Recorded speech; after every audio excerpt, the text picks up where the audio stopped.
Everything did appear to be calm. There was a very heavy police and army presence, manning checkpoints and stopping vehicles and searching cars. And if anybody knows Karachi, this sprawling city of 15 million people, knows that at any time of day or night it is always jam-packed with traffic. But today it seems pretty much deserted. Many people, it would seem, have made their way to this funeral, this burial of Benazir Bhutto. Many others, though, are just staying indoors. There have, of course, been 3 days of mourning called by President Musharraf after the assassination of Benazir Bhutto. But, Adrian, what is extraordinary when you think how difficult it is for people to move around this country now, pretty much everything has come to a standstill, yet we are seeing these pictures, this funeral crammed with hundreds, thousands. It's very difficult to know precisely how many have managed to make it all the way to this burial of Benazir Bhutto. It certainly is a testimony to the fact that she was a very, very popular and populist leader here in Pakistan, Adrian. Give us some idea of how far away it is from Karachi, this ancestral home. Well, it's a couple of hours in an aeroplane, and then it is a couple of hours after that by road. It is a long and difficult journey for people to get there, especially people with few means, as many of Benazir Bhutto's supporters are. They are the poor, they are the dispossessed, they are the people who look to her for jobs, for some kind of security, for food on the table in many ways. But and so for them to make this journey under these very difficult circumstances, it's such a long way, is certainly an indication of just how popular she was. She was also a very divisive figure as well. Is highly tragic.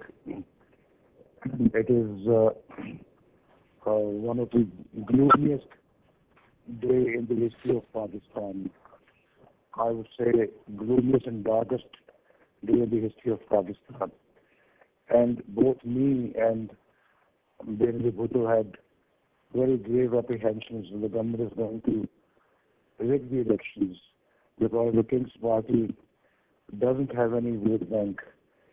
And therefore, these two mainstream parties, our party and Benazir Bhutto's party, were the parties who were attracting the people of Pakistan and who were, as according to the national and international surveys, were the leading parties in the elections.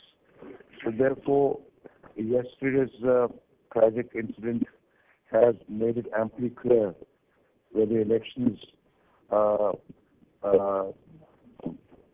being manipulated, and the situation today in Pakistan is highly volatile, not conducive for free and fair and transparent elections, and the country has lost one of its main leaders, and the elections seem to be absolutely pointless and meaningless and has no relevance at all.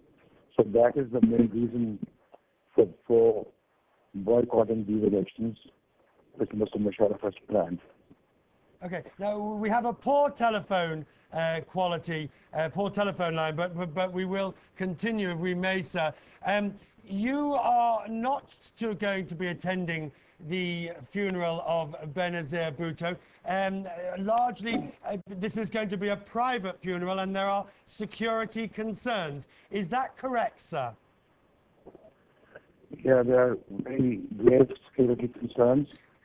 In fact, this morning, Benazir Bhutto's husband, Asif al-Zardari, spoke to me in the morning because we were planning to go to attend the funeral today, and he said that we must not come today in view of these inadequate security arrangements.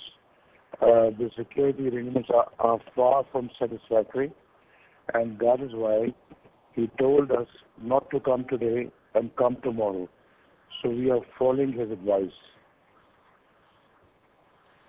With the events of the last 24 hours in mind, do you now have a much greater fear for your own safety and security? I think nobody is secure in this country today.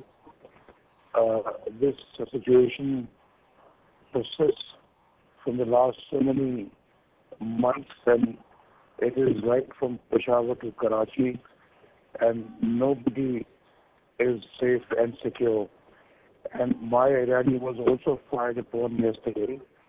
4 people died, and I and my people the leaders had a very narrow escape.